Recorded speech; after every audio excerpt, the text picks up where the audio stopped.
안녕하세요. 잘들 지내셨는지요? 지금 수업이 독서 사고와 독서 토론하고 거의 같아서 한꺼번에 요번에 시간에는 한 번에 찍어서 동영상을 양쪽으로 하겠습니다.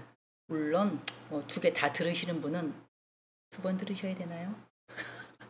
알아서 하시면 될 것 같아요. 자, 책을 하나 저번 시간에 말씀드렸죠? 하나 딱 선택을 하셔서 계속 읽어 내리시라고요.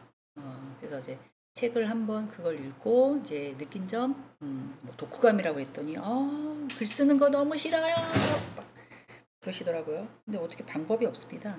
상황이. 제가 숙제를 받아야 되는 상황이기 때문에, 예, 그래서 이제 비판적인 사고와 논리적인 글쓰기에 대해서 얘기를 해볼까 합니다.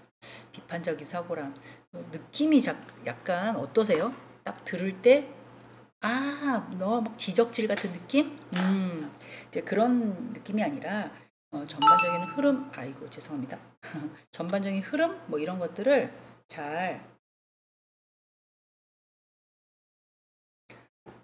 파악해서 냉철하게 조금 확인하는 그런 의미로 보시면 좋을 것 같아요. 그래서 서로 밀접한 연관 관계성이 없지 않아 있고요. 두 가지 개념으로 좀 나누고 있다. 그래서 이제 효과적인 의사소통이 가능할 수 있도록 뭐 학문적인 연구, 직업적인 활동 이렇게 해서 일상에서 중요한 역할을 좀 하고 있다라고 얘기를 하고 있습니다. 그러니까 비판적인 사고란 어떻게 보면 주어진 책에서 어떤 교재에서 주어진 정보나 상황들을 잘 분석하는 거잖아요. 이거를 드라마로, 영화로 이렇게 해서 보여드리면 더 빨리 우리 성인학습자들은 더 이해가 가능할 거예요. 근데 이 글로 하나씩 다 읽으려고 하니까, 어? 뭐 이제 뭐 위에부터 아래부터 계속 쭉 꾸준하게 읽어야 되잖아요. 그리고 이제 저희 돌아가신 할머니는 테레비를 이제 보시면서 상황 설명을 다 하시고 내용을 다 파악하셔서 막 못된 사람들을 아우 엄마하고 닮았다는 둥 아빠랑 닮았다 어떻게 저렇게 똑같은 사람을 섭외했을까 막 이런 얘기를 하셨어요. 그렇듯이 우리가 책을 보고도 이렇게 주어진 정보를 주어진 정보에 대해서 상황을 쫙 설명할 수 있어야 된다는 거죠. 그래서 다양한 관점에서 평가하고 논리적인 결론을 도출해내는 그런 능력을 비판적인 사고다. 단순한 이제 정보는 당연히 받아들이는 거죠. 그 외에 정보를 가지고 과연 그럴까? 약간 뉘앙스. 화면으로 보면 금방 티가 나는 걸 지면으로 보기 때문에 티가 안 날 수 있어요. 그래서 저 정보를 의심하고 질문하고 깊게 검토하는 그런 과정이 비판적인 사고다. 진짜야? 가짜야? 그 정보 맞아? 뭐 이런 의미로 받아들이시면 조금 그렇다. 이렇게 생각하시면 될 것 같아요. 그래서 이제 분석이라는 단어가 나오는데요. 이제 분석은 문제나 주제의 여러 관점에서 분석을 하고요. 그 구조를 이해하는 그런 과정이다라고 보시면 돼요. 상황에 따라는 세분화하는 경우도 있죠. 왜 스토리를 읽어보면 이 사람은 어디서 태어났고 어디서 뭘 했고 직업은 어떻고 어떤 상황이고 뭐 이렇게 나오는 경우도 있고 갑자기 짠 하고 나오는 경우도 있잖아요. 그럼 그런 것들의 각각의 요소들을 빨리 분석해서 이 사람은 그림을 그리는 사람이구나. 이 사람은 성악가구나. 이 사람은 지금 무엇을 하려고 하는구나. 뭐 이런 식으로 파악을 딱 하셔야 된다는 거죠. 그리고 주어진 정보를 좀 이해하시고 그 의미를 좀 도출하는 과정도 비판적인 사고라고 보시면 돼요. 다양한 데이터들이 있고 증거들이 있잖아요. 거기에 따라서 전체의 상황을 어떤 의미를 갖고 있는지를 좀 파악하는 거다. 그게 이제 분석 다음에 해석이다. 그 다음에 이제 평가인데요. 약간 책을 읽거나 뭐 소설책을 얘기를 들어보면 책을 읽거나 뭐 TV를 보거나 막 이러면 그 정보에 대해서 조금 더 자기가 원하는 목적을 가지고 이렇게 가면을 쓰고 대하는 경우도 있고요. 본심은 A라는 마음인데 어떤 일을 행하기 위해서 B라는 행동을 하는 경우도 있고요. 뭐 이렇잖아요. 그래서 이제 정보에 대한 신뢰성과 타당성이 평가하는 과정에 비판적인 사고가 들어간다고 보시면 돼요. 어떻게 보면 뭐 출처를 찾는 것도 좋고요. 뭐 근거나 타당성을 찾는 것도 있고요. 그다음에 이제 그 사람이 말하는 모든 정보들이 정당하거나 뭐 이런 것들 정당하냐 안 정당하냐 이런 것들도 어, 검토하는 그리고 평가하는 그런 것들이 포함되어 있는 것들이 비판적인 사고의 일부분이다.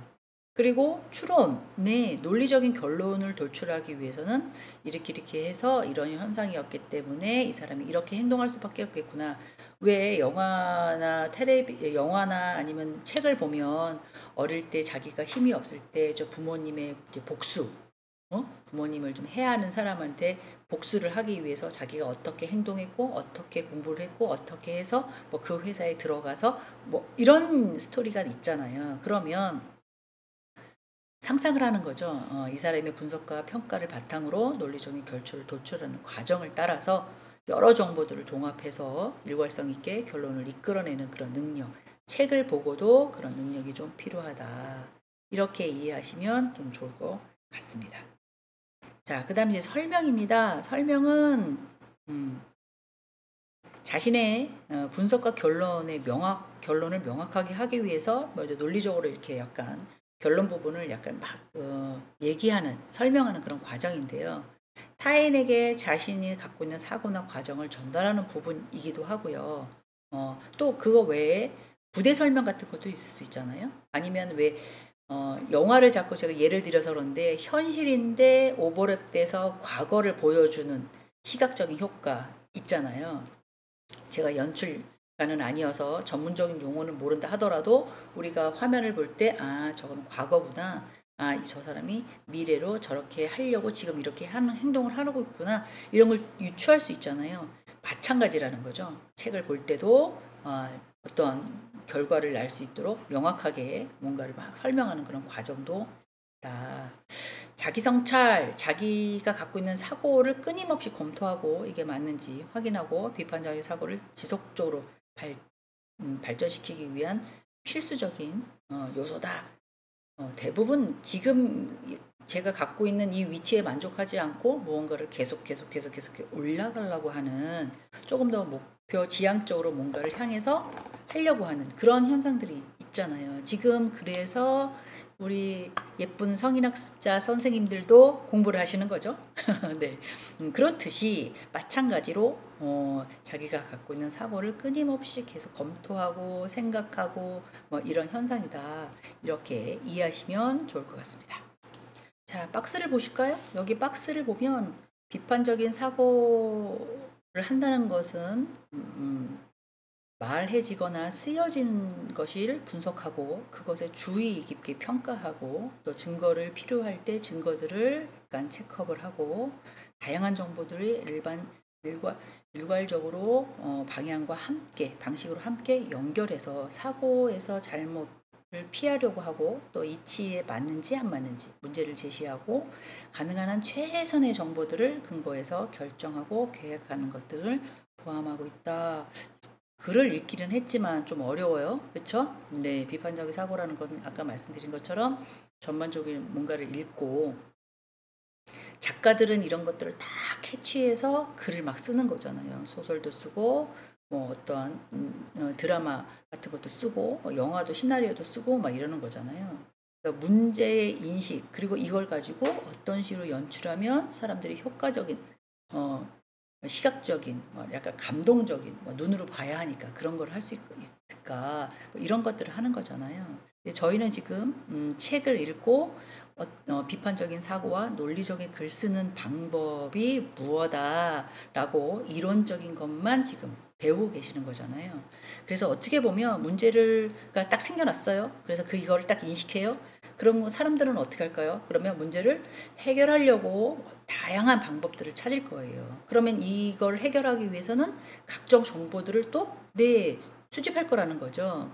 그리고 나서는 이게 뭐 진짜냐 가짜냐 이런 것도 분명하냐 아니냐 자료가 맞냐 안 맞냐 증거가 있냐 없냐 뭐 이런 것들을 체크할 거라는 거죠. 정당한 결론을 도출하기 위해서는 하나만 가지고 게 아니라 여러 것들을 상대로 해서 많은 경험을 통해서 특정한 문제를 해결하고 판단하는 능력을 조금 가져야 된다. 글 쓰는 게 저희는 써놓은 거를 읽기 때문에 아 이렇구나라고 이해하지만 직접 쓴다는 건 그렇게 쉽지 않은가 봐요. 막 읽었을 때 가독성도 있어야 되거든요. 술술술술술술술 이렇게 내려가야 되는데 자꾸 끊겨. 읽을 때 뭐가 이렇게 어려워. 무슨 말을 이렇게 막 이렇게 꽈놨어. 막 이렇게 하는 경우도 있죠. 그래서 누가 왜 그런 주장을 했는가를 보고 책을 읽으셔야 돼요. 그는 누구인가? 네, 주인공은 누구인가? 그 점에서 요새는 주인공이 하나인 게 아니라 막 이렇게 그룹으로 하는 경우도 있죠. 그의 됨됨이와 정보가 믿을 만한가? 갑자기 찔리네요. 이슈가 될 만한, 될 만큼 중요한 주장을 하고 있는가? 네. 그가 그런 주장을 하게 된 배경은 무엇인가? 이런 것도 생각해야 되는 거. 어떤 가정 아래 어떤 말을 했는가? 와, 다 읽기에는 조금 문제가 없지 않았지만 그래도 들어보세요. 어떤 가정 아래 이런 말을 했는가? 그 주인공이 주장해서 가정은 어느 부분에만 드러나는가? 혹시 숨겨진 부분은 없나? 주장의 목적이 뭔가? 무엇 때문에 이런 주장을 하는가? 어떤 이유로 이런 걸 제시했는가? 계속 지금 퀘스천이잖아요. 질문을 하는 거예요. 그래서 자기가 파악을 하는 거죠. 구체적인 사례에서 어떤 것을 제시하는가? 주장에 반해 예외적인 사례는 없나? 사례들을 과연 주장을 합리적으로 타당성 있게 뒷받침하고 있는가? 뭐 이런 것들을 얘기를 하고 있죠. 밑에 조금만 내려보겠습니다. 어떤 가정을 포함해서 주장에서 드러나지 않는 부분은 어떤 것이 있는가? 주장에 대해서 사유와 사례에 어떤 것들을 제시했나? 과연 그들이 타당한가? 계속해서 약간 너 뭐 잘못했어? 뭐 했어? 뭐 이런 의미가 아니라 아 그런가? 맞나? 막 약간 돌다리도 두들겨 가듯이 이렇게 막 하고 있잖아요. 어떤 사람이 어떤 주장을 했는데 그게 좋은 점도 있고 나쁜 점도 있고 주장에 대해서 가부를 결정할 후에 사회에서 어떤 현상이 일어나는가 또 어느 사람들이 이 주장에 대해서 관심을 보이는가 또 주장에 대해서 동의하거나 반대하는가 좀 더 거시적으로 본다면 정치적으로, 경제적으로, 사회적으로, 또 환경적으로 뭐 주제에 지닌 파급력이 있는가? 뭐 있을 수 있죠. 뭐 이런 것들을 얘기를 하고 있다. 비판적인 사고에 다는 읽지 않았지만 거의 다 한 3분의 2 정도는 읽었거든요. 뭐 이런 것들을 머릿속에다 두고 내 글을 보면 조금 더 빨리 캐치한다. 그런 의미라고 보시면 될 것 같아요. 네, 좀 더 내려보겠습니다. 네, 요거는 이제는 확실한 추론, 즉 좋은 추론이 되려면 갖춰야 될 요건이 있다. 추론의 전제, 즉 이미 알고 있는 정보들이 진실이어야 한다. 또한 이미 알려진 정보로부터 결론을 이르는 과정이 논리적으로 일관되어야 된다. 그러면 글을 한번 보자. 어떤 사람은 일자리를 찾아보는 재주가 뛰어나거나 보수를 낮은 일자리에도 기꺼이 받아들임으로써 자신의 실험 문제를 해결한다. 따라서 실험자들은 모두 이렇게 할 수 있다. 그런가요? 네, 그런가요? 물론 그렇지 않지만 하여간 진실을 찾아볼 수가 있다. 기꺼이 받아들인다. 어떠한 것이라도. 그리고 재주가 뛰어나다. 뭐 막 사이트도 찾고 막 적극적이란 뜻이잖아요. 그래서 좀 더 낫더라도 지금의 나는 실업자를 벗어나려고 막 애쓰려고 하는 약간 따지지 않는구나 직업을 급여가 좀 낮다 하더라도 열심히 일을 하려고 하는구나 뭐 이런 게 보이게끔 이제 글을 쓰는 게 맞다라는 거죠. 나의 어떤 정보를 상대한테 자기소개를 하세요라고 했을 때 나의 정보를 오픈하기 싫어서 저는 그냥 평범하고 온유한 집안에서 살았습니다. 아들, 딸도 그냥 평범하고요. 남편도 그냥 보통 사람입니다. 이렇게 썼다고 가정을 해보세요. 그럼 무슨 얘기예요? 너의 정보를 오픈하고 싶지 않구나. 평범하다, 보통 사람이다, 뭐 이런 것들은 어떻게 보면 기준점이 없기 때문에 그렇다는 거죠. 근데 이렇게 해서 쓴다면 이 사람은 의지가 보이잖아요. 글을 쓸 때. 그런 식으로 사람이 추론할 수 있다는 거죠. 이 글을 읽는 사람들은 이 사람은 급여가 낮다 하더라도 무언가를 주어진다면 열심히 일을 하려고 하는구나 라고 보여지게끔 해야 한다. 라고 말씀드리는 거예요. 그럼 다음 글을 보자 라고 되어 있어요. 정직하고 봉사 정신이 강한 사람들만이 공직을 맡을 수 있다. 정직하지만 공직자가 아닌 사람들도 많다. 그러므로 정직하지만 봉사 정신은 강하지 않은 사람들도 많다. 어떠세요? 정직한 사람들만 공무원을 할 수 있다. 뭐 좀 약간 공공적인 어떤 역할을 할 수 있다. 이런 거잖아요. 저는 네. 하여간 그치만 봉사정신이 공직자가 아니더라도 봉사정신이 저에게 투철한 사람이 있어요. 그리고 제가 또 하나 느낀 건데 지금 현재 자율전공에 지금 독서사고가 자율전공 수업이거든요. 자율전공 2학년 분께서 마음을 되게 포괄적으로 쓰시는 분이 계시더라고요. 말도 되게 예쁘게 하시고 그래서 제가 저분처럼 말을 저렇게 온유하게 하고 싶다. 저건 또 어떻게 배울까? 뭐 제 감정이 다운돼서 조용하면 그런 말이 나오죠. 근데 막 화가 났어요. 누가 나한테 막 뭐라고 했어요. 그러면 저도 사람인지라 막 화가 났을 거 아니에요. 또 그런 말이 안 나온단 말이에요. 근데 그분은 이러시더라고요. 교수님, 저희들은 다 왕노릇하고 살았어요. 그런데 학교에 와서 학생으로 살라니까 적응을 잘 못해요. 한 학기 해도 적응이 잘 안 되고요. 1년을 달렸는데도 적응이 잘 안 되더라고요. 근데 2학년이 돼서 졸업을 할 때쯤에도 적응이 사실 잘 안 됩니다. 근데 저희도 지금 계속해서 내 학생은 이래야 돼. 이렇게 30년, 20년 동안 막노릇하고 살아서 그렇게 학생을 본분으로 알고는 있지만 행동이 잘 안 돼요. 그러니까 교수님들 저희를 좀 이해해 주세요. 이렇게 얘기하시는데 가슴이 쿵 하고 예. 그래서 제가 또 그랬어요. 똑같이 저희도 네, 학생이라고 하지만 성인학습자들은 섬기는 자세로 하고 있거든요, 사실은. 같은 말을 해도 좀 더 부드럽게. 왜? 성인학습자들을 위해서. 그리고 그 입장들을 고려해서 말씀드리는데 똑같은 정보를 이렇게 드린다 하더라도 네, 어떤 분은 있는 그대로 받아들이시는 분이 있고 어떤 분은 약간 예, 틀어서 자기에 맞게끔 이렇게 번역해서 들으시는 분이 있어서 좀 속상했어요. 근데 제가 그런 거를 한 분 한 분 한 분 다 캐치하는 게 맞죠.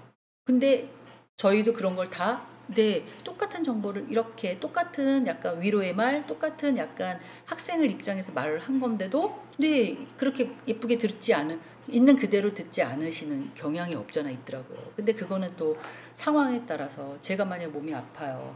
근데 누가 저한테 와가지고 왜 자기 관리도 못하고 교수가 학기 중에 아프면 어떡해. 그건 자기 관리를 못했어. 그것도 또한 유죄야. 막 이래놨어요. 그럼 제가 몸이 너무 아파요. 그럼 그 얘기가 좋게 안 들리겠죠. 그런 상황이 아닐까 싶기도 합니다. 그래서 모든 사람을 100% 만족할 수는 없겠지만 지금 성인학습자 선생님들도 공부를 통해서 교양도 쌓으시고 마음도 가다듬으시겠지만 저희 교수님들도 마찬가지라고 생각해요.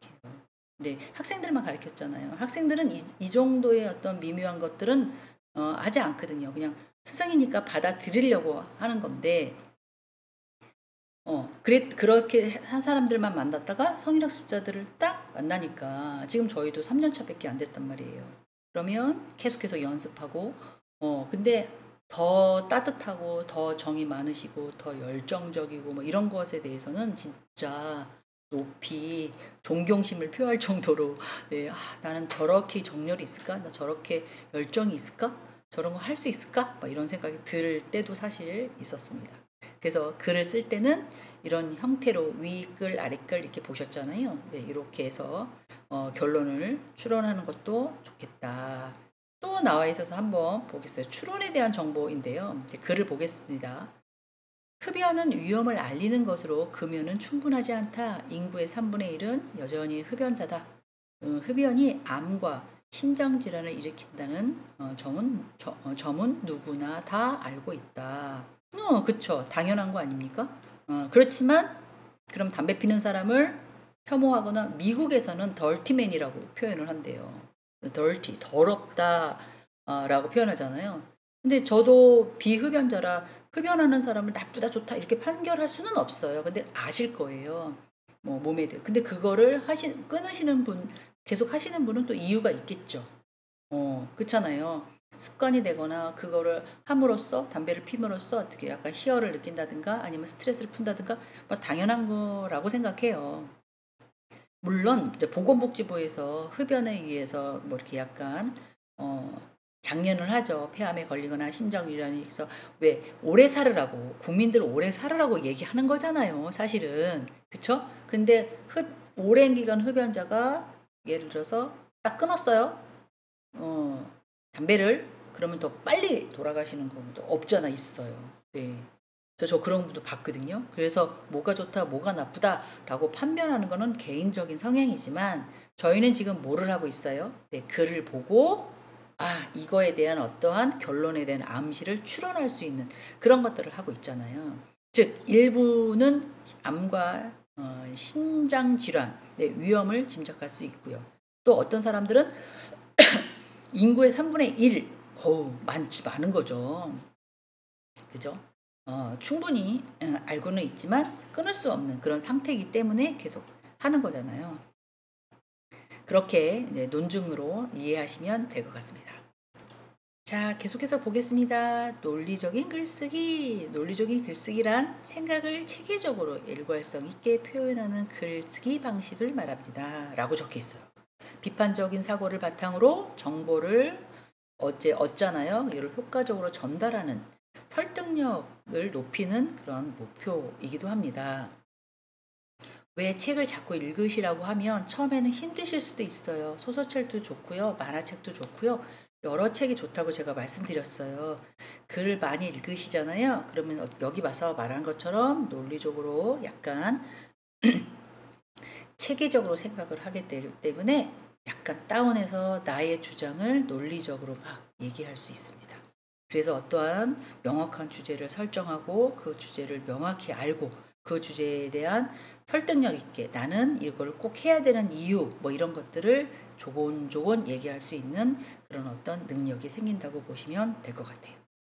체계적인 구조, 물론 서론, 본론, 결론으로 써야 되겠죠. 그렇죠? 어떤 것들 서론도 없이 본론으로 가고 결론, 뭐 결론을 앞에다가 딱 주장해 놓고 쓰시는 분들도 괜찮습니다. 하지만 처음으로 글쓰기를 한다면 뭐 서론에는 주제와 주장과 논리와 내용 이런 걸 하려고 합니다. 라고 해서 간단하게 적는 게 좋고요. 이거 기본 어떤 뭐랄까 기본기니까. 그리고 본론에는 내가 어떤 주장을 했을 때 뒷받침할 수 있는 증거와 논리를 쫙 펼치면 되는 거예요. 누구의 말을 인용해도 좋고요. 또 어떠한 뭐 유명한 사람 말을 또 적용해서 이거에 나는 이렇게도 더 생각한다. 이렇게도 좋고요. 뭐 그렇게 해서 결론을 내릴 때는 제가 주장했던 거를 논리적으로 정리를 하고 내 주장이 미흡하지만 나는 이렇게 생각한다. 라고 쓰는 게 가장 체계적인 구조이다.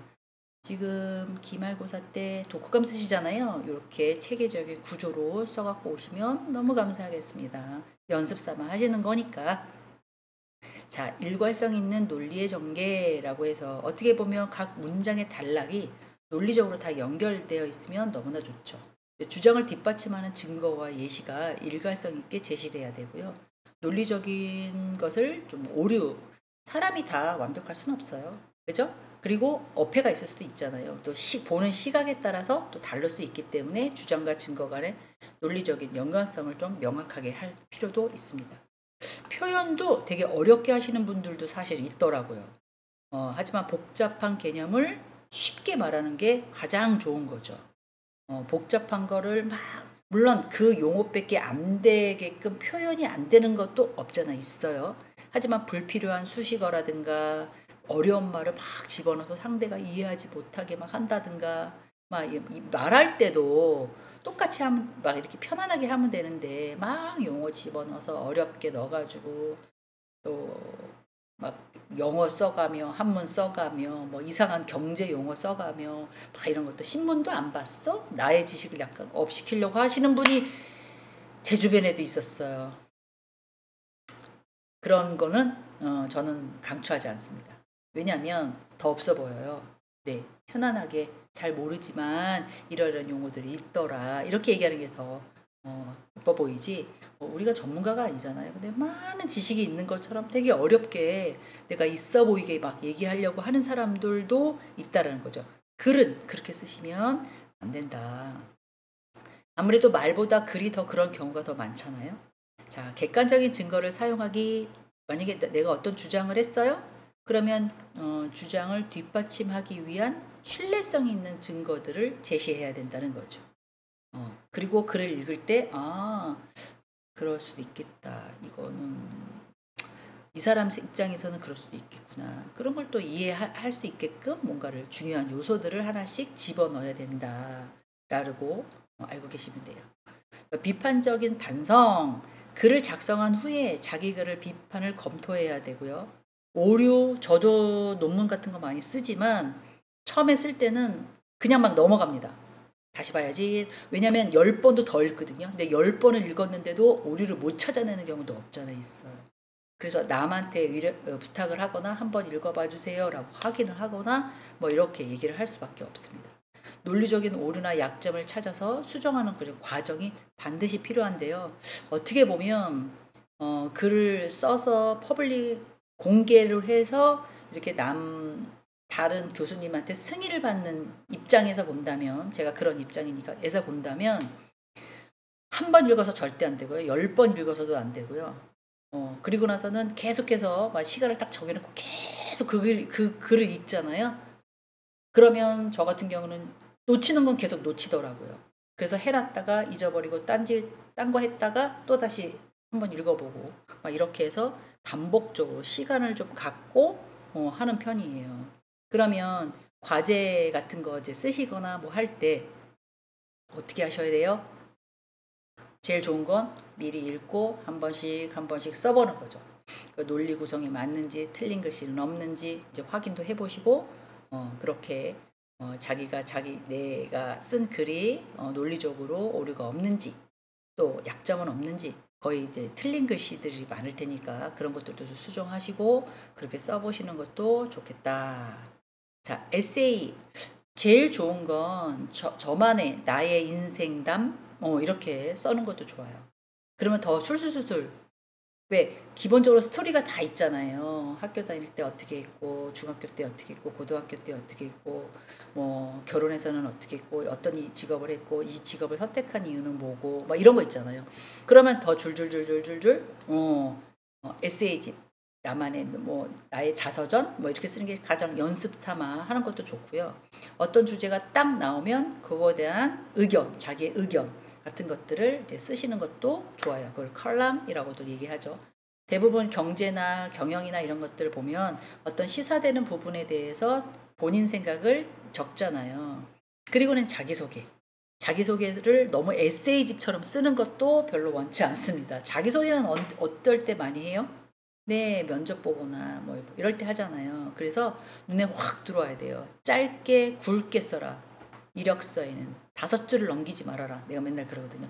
딱 읽을 때 저는 뭐가 좋았습니다. 저는 뭘 할 자신이 있습니다. 저는 뭘 해냈습니다. 뭐 이런 식으로 뭔가를 딱 잡아서 써라. 제가 이렇게 얘기하거든요. 그리고는 논술 시험. 뭐 시험이라고 얘기하니까는 또 그럴 수 있는데 이제 뭘 글을 한번 써보는 거죠. 어떠한 뭐 예를 들어서 이순신 장군에 대해서 써서 나랑 적용을 해서 쓴다든가 확인을 해본다든가 이런 거. 나는 자식도 버리고 아들도 버리고 내가 그렇게 나라를 위해서 저는 뭐 이런 식으로 자기랑 집어넣어서 리포터나 보고서는 어떤 상황이나 주어진 주제가 있으면 그거를 가지고 쓰는 거잖아요. 그러기 때문에 기본적인 정보가 있을 거라고요. 거기에 부족한 게 있으면 조금 더 자료를 추가해서 뭔가를 하는 거죠. 그래서 논리적인 글쓰기가 막막한다면 다음은 3가지 포인트를 꼭 기억하세요. 취향과 주장을 구별하라. 이게 무슨 뜻이에요? 내 취향. 나는 이러이런 취향이 좋아. 나는 이런 게 좋더라. 이건 내 취향이고요. 내가 이거를 읽고 얘기하려는 주장하고는 좀 구분을 해라. 주장은 반드시 논증이 필요하다. 네, 뭡니까? 부대적인 설명이 필요해요. 왜 그러는지. 누구도 이렇게 생각하더라. 어떤 자료를 보니까 이렇더라. 어떤 기사에는 이렇더라. 나랑 의견이 같더라. 어떤 책을 보니까 어떤 사람은 이렇더라. 뭐 이런 식으로 자꾸 어떤 증거 같은 게 필요하다는 거죠. 그리고 자신의 감정도 추가해야 된다. 네, 저는 이 글을 읽고 어떤 생각을 가졌다. 옛날에 내가 어떤 일이 있었는데 거기에 오버랩이 되더라. 뭐 이런 식으로 하는 것들도 중요하다. 이렇게 3가지만 조금 더 밑에 보면 그 주장과 취향에 대해서 구별하는 것들이 나와요. 예를 들어서 어떤 연예인이 다이아몬드 네일아트를 900만 원짜리를 했다고 얘기를 합니다. 친구가 미쳤어, 미쳤어. 그 돈이면 불우이웃을 돕겠네. 아, 옳지 않아, 옳지 않아. 이렇게 주장을 했다고 쳐요. 근데 연예인이잖아요. 어떤 건 시각적으로 뭔가를 좀 보여주는 것도 있고 비싸기도 하지만 그렇게 약간 화려하게 해서 그 상품이 판매를 하거나 뭐 이런 과정이면 당연한 거죠. 근데 이제 그렇지 않은 사람들이 볼 때는 미친 거 아니야. 어떻게 그런 돈을 쓴다는 거야. 이렇게 주장을 한다는 거죠. 그러니까 취향하고 주장은 구별해야 돼요. 이렇게 미쳤어 미쳤어 하는 사람은 뭐예요? 자기 취향인 거죠. 다이아몬드를 뭐 그렇게까지 뭐 근데 그거는 해당이 되지 않는다는 거죠. 자기 생각으로 그거를 비판하면 안 된다. 그런 의미로 보시면 될 것 같아요. 자, 그 다음에 주장은 반드시 논증해야 한다. 어떤 주장을 할 때는 반드시 근거가 있어야 된다고 말씀드렸죠. 그래서 자꾸 정보 이런 것들을 제가 그랬죠. 아까 살짝 어떤 책에는 이렇게 되어 있고 어떤 기사에는 이렇게 되어 있고 어떤 사람은 이렇게 얘기를 하더라. 나도 여기에서 어떻게 생각을 한다. 뭐 이렇게 사실과 주장이 조금 다른다 하더라도 사실을 증명할 필요는 없지만 거기에 뒷받침되어 있는 증거를 조금 제시하거나 뭐 이게 정확하지는 않지만 이렇게 생각하는 사람도 있더라 라고 제시하는 게 바람직하다. 그 얘기를 하고 있는 거예요. 단순히 나는 킹덤 한국에서 대한민국 최고의 드라마 라고 생각한다. 이걸 주장한다고 쳐요. 그럼 그 이유를 밝혀야 되죠. 킹덤 드라마 보셨나요? 저는 안 본 것 같아요.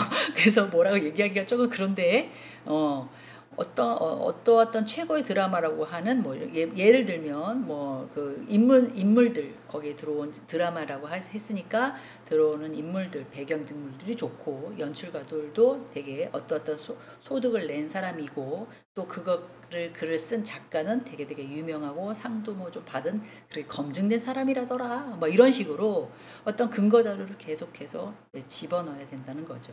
그래서 판단은 물론 뭐 다양한 사람들이 하겠지만 배우의 연기, 감독의 연출, 작품의 상, 인기상 뭐 이런 것으로 해서 검증됐다. 뭐 봐봐라. 이 연출가는 여기에서 얼마만큼 소득을 냈고 어떤 상을 받았고 이렇더라. 뭐 이런 얘기 할 거잖아요. 그런 형태로 보시면 될 거예요. 그 다음에 다른 드라마와 비교했을 때 혹은 자료라든지 통계 뭐 예를 들면 시청률 그리고 약간 다시 보기 뭐 그런 어떤 리뷰하는 어떤 퍼센티지가 있을 거잖아요. 그런 것들을 좀 제시해서 뭐 그런 뭐 주장을 한다든지 그렇게 얘기하면 좋아요. 하지만 누군가는 나는 아저씨 나의 아저씨 이게 최고의 드라마다라고 한다면 거기에 대한 또 글의 특징이라든가 상대와 내와 비교 분석 장점과 단점 뭐 반박할 근거 이런 것들을 제시해야겠지요. 어떻게 보면 논증 없는 증거 없는 막 내 생각이에요. 뭐 취향하고 아까 뭐라 그랬어요 위에 취향하고 주장을 구분해라라고 말씀드렸어요. 그런 것들은 조금 구분을 해서 해야 되지 않을까라는 얘기를 하고 있는 겁니다. 자, 그 다음에 자신의 감정도 추가해야 한다라고 되어 있어요. 좋은 글은 어떤 이성뿐만 아니라 감정도 좀 우리가 드라마 보고도 조금 슬프고요. 책 보고도 조금 막 그렇구나. 뭐 이렇게 움직이기도 하고요. 어떤 뭐 사유수나 그 사람의 이제 글을 보고 나서는 이 사람은 정말 이런 생각을 갖고 있구나. 너무 안타깝다. 뭐 이런 것도 없잖아 있고요. 또 감정을 추가하면서 비로소 독자의 마음을 끌어옮기는 뭐 그런 거잖아요. 그래서 우리가 이제 독자가 되기 위해서 막 이렇게 글을 쓰는 그런 방식보다는 그래도 조금 대학에 오셨으니까 뭐 예를 들어서 사랑하는 아내에게 생일 편지를 써요. 근데 막 감정을 올릴 수 있게끔 쓴다든가 아니면 대화 방식으로 쓴다든가 아니면 옛날 걸 추억해서 그때 너무 고마웠어. 내가 말을 못했어. 미안해서. 뭐 이렇게 쓴다든가 이러면 되게 소중할 것 같다는 거죠. 글 쓰는 거는 자신의 내면에 있는 감정을 생각이라는 걸 포함시켜서 다른 사람에게 나 이래요 라고 보여주는 어떤 소통의 수단이다 라고 되어 있어요. 그렇기 때문에 형식적으로 아무 무의미하게 그거를 사람들이 알까요 모를까요? 알고 있죠. 그래서 그걸 뭐라 그래요? 네, 영혼 없다, 영혼 없다 막 그러잖아요. 안녕하세요. 네, 반가워요. 뭐 이래요. 영혼이 없는 거잖아요. 안녕하세요. 반가워요. 오늘 되게 여기 되게 예쁘게 입고 오셨네요. 오늘 얼굴이 왜 이렇게 화사해요? 막 이렇게. 왜 저래 가증스러워 뭐 이렇게 얘기를 할 수 있지만 자기 약간 감정을 담아서 막 인사하는 거잖아요. 그렇게 마찬가지로 글도 그렇게 해야 된다라는 거예요. 유시민 작가는 다음과 같이 말했습니다 라고 얘기를 합니다. 되게 유명하신 분이죠. 글은 지식과 철학을 자랑하려고 쓰는 게 아니다. 나 이렇게 잘났어요가 아니라 내면을 표현하고 타인과 교감하려고 쓰는 것이다. 다른 사람들이 공감을 이끌어내지 못하면 아무 의미가 없다. 화려한 문장을 쓴다고 해서 훌륭한 글이 되는 게 아니다. 사람의 마음을 하나씩 하나씩 하나씩 이렇게 다가가는 것이 훌륭한 글이다. 제가 약간 살짝 의역해서 임팩트 있게 말씀을 드리려고 제가 좀 집어넣습니다. 그래서 이제 이렇게 네 글을 써야지만 사람의 마음을 움직일 수 있다. 그렇게 의미로 보시면 될 것 같아요. 예를 들어 2020년에 뭐 있었어요? 코로나 있었어요. 엄청 힘드셨죠? 엄청 힘들었어요. 글쓰기를 한다면 논리적으로 앞뒤를 맞게 썼는지 코로나 대유행에 대해서 그리고 주제의 의식이 뚜렷한지 자기 경험담도 있고 우리 모든 사람들이 다 경험담이 있잖아요. 그렇게 해서 꼭 필요한 사실과 중요한 정보를 담았는지 적절한 어휘와 문장을 정확하게 썼는지 뭐 이런 것들도 조금 살펴봐야 되지 않겠는가. 코로나에 대해서는 뭐 자기 경험담 뭐 코로나가 왜 생겼고 어떻게 됐고 어떻게 유행했고 이것도 다 알고 있지만 나의 경험담을 써도 훨씬 더 좋을 것 같거든요. 다들 경험을 했으니까. 그렇다고 또 하나 감사한 건 코로나를 통해서 또 하늘나라에 가신 분도 계시잖아요. 그걸 이겨내지 못하시는 분도 계시잖아요. 근데 그렇듯이 네 저희는 거기 대상에서 빠졌다는 거에 대한 또 감사함도 또 덧붙여서 코로나에 대해서 글을 쓴다면 정말 저 사람은 그거에 대한 감사가 있구나. 나도 마찬가지야. 나도 엄청 아팠는데 뭐 살아났어. 뭐 우린 해냈어.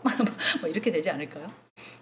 그렇게 쓰는 것도 그리고 뭐 여행을 못 가거나 사람을 못 만나거나 그리고 뭐 이제 약간 외부 활동을 못한 거에 대한 답답함 이런 것도 표현하는 것도 좋을 것 같다. 그렇게 적혀 있습니다.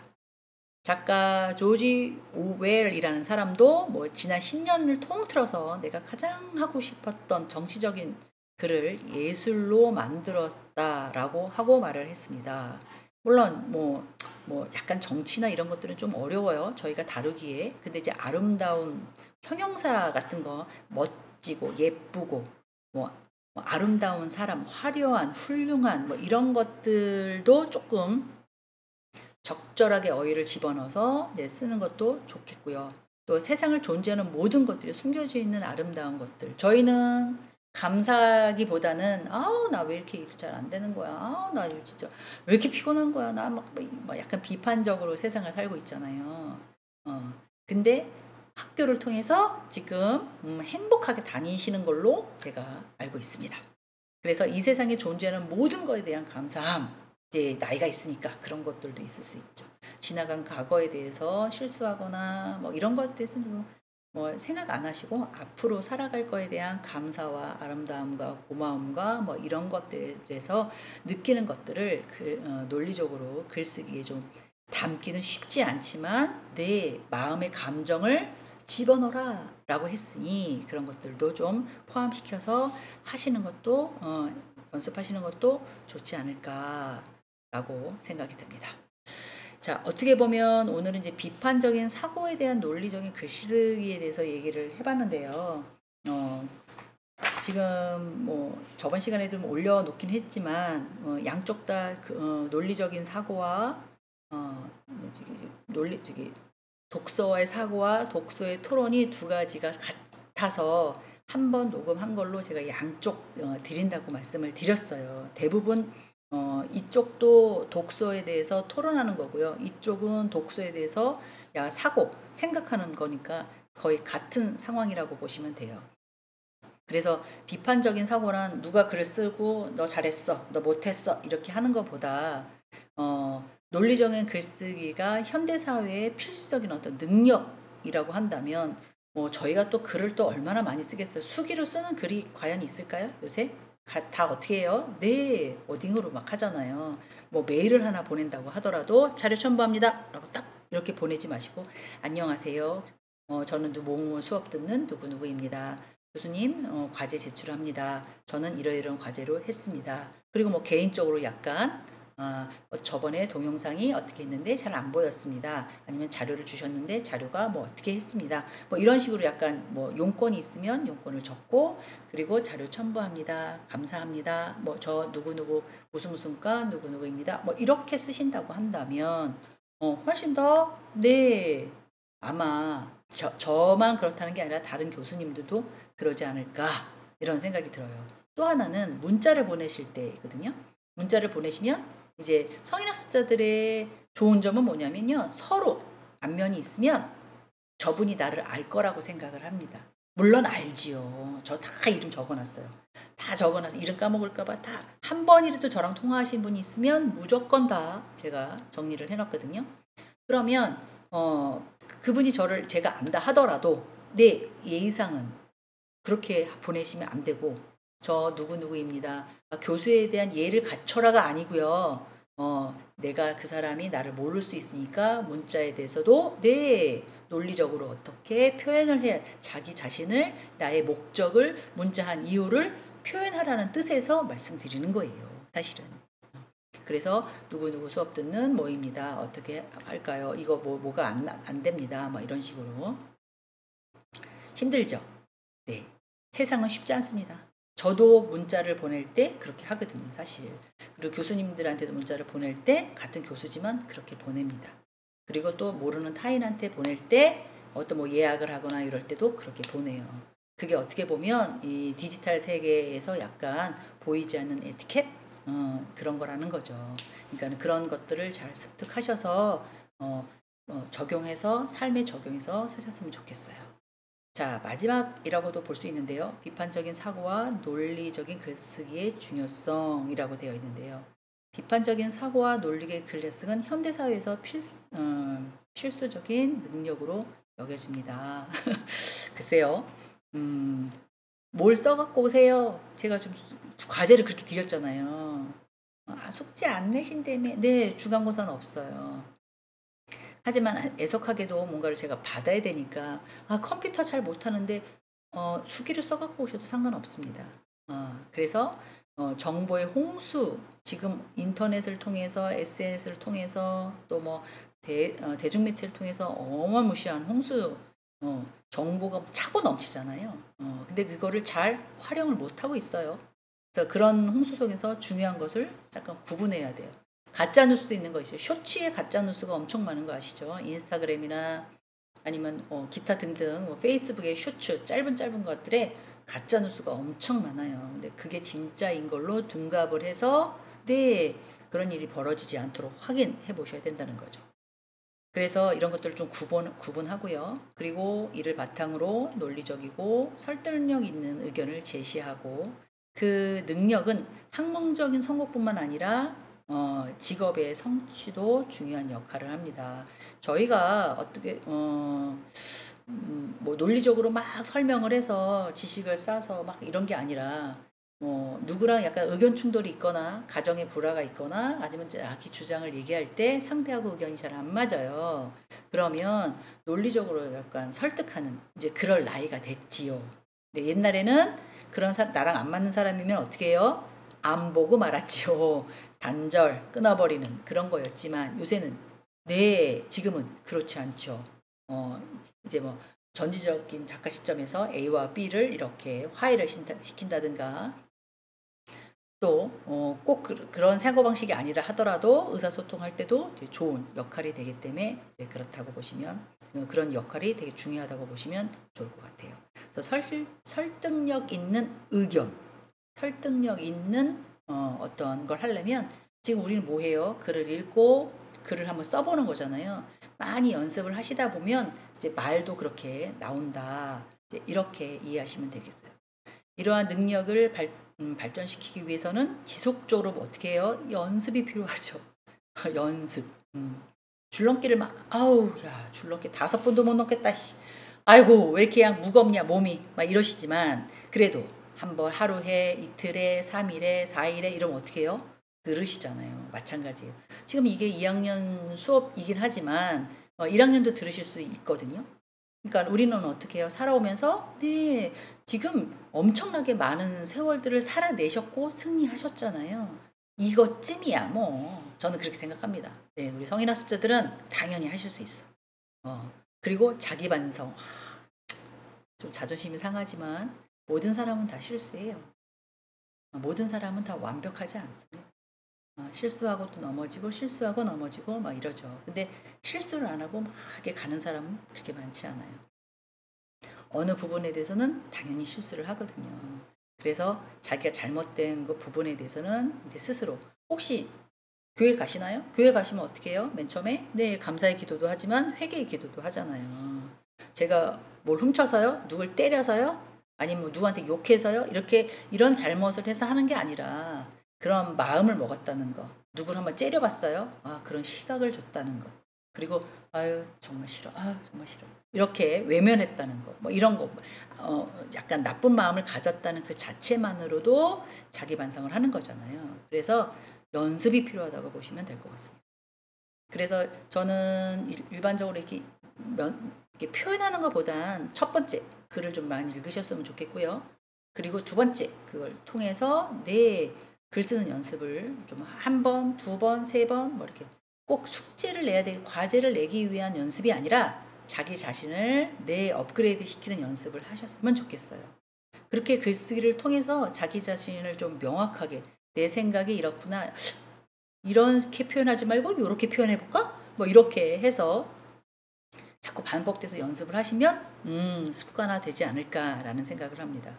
또 비판적인 사고를 통해서 더 깊은 사고와 판단력이 왜 사람은 편향적이에요. 저랑 친한 사람의 말은 무조건 콜 자기랑 안 친한 사람에는 단절 네 말 들을 수 없어. 나는 네 말 인정할 수 없어.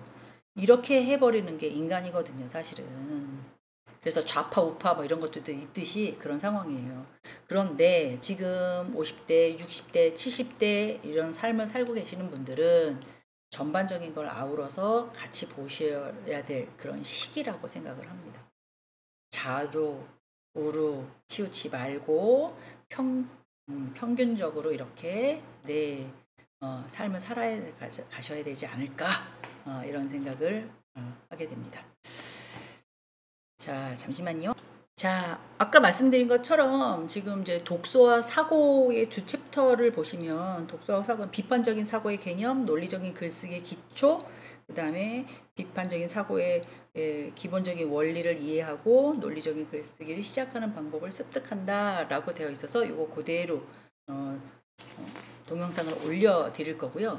그 다음에 독서와 토론을 공부하시는 분들도 2주차 강의 계획을 보면 이 비판적인 사고의 기초라고 해서 거의 비슷해요. 시작이 독서기 때문에 그래서 중요한 개념이나 중요성을 약간 학습을 하고 이를 통해서 이제 분석하고 평가하고 그리고 능력, 개인의 능력을 약간 기르는 그리고 단순히 뭔가를 썼을 때 지적질을 하는 것보다는 이분이 자기 주장을 적절하게 했는지 증거를 이렇게 뒷받침해서 논리적으로 표현을 했는지 그리고 또 뭐 약간 사례를 통해서 내 기본적인 원칙, 방법 이런 걸 익히는 그런 수업이라고 생각하시면 될 것 같아요. 그렇게 해서 똑같은 강좌를 들으시는 분은 뭐 두 번 들으셔야 되고요. 한 번 들으신 분들은 출석을 하셔야 되니까 한 번 들으시면 돼요. 그리고 첫 번째 시간에도 말씀을 드렸지만 책을은 굳이 돈을 내고 구매하지 마시고요. 저희 학교 도서관에 가면 대여 빌려주는 거 있어요. 거기 가면 자유롭게 만화책도 있고요. 만화책은 조금 SN집도 있고요. 소설책도 있고요. 그리고 실생활에서 알아야 될 뭐 그런 것도 다양한 것도 있고요. 그리고 조금 더 업그레이드해서 본인이 원하시는 뭐 전문서적 같은 것도 읽을 수가 있고요. 역사 같은 것도 있고 되게 다양합니다. 그러니까 뭐 2주 안에 꼭 뭐 갖다 내야 된다 이런 개념 갖지 마시고요. 연장하면 됩니다. 연장하시면 되니까 굳이 돈을 들여서 사지 마시고 저희 학교 독서실을 많이 이용하시면 네, 여러 책을 또 읽으실 수 있으니까 그렇게 이용해 주시면 좋을 것 같아요.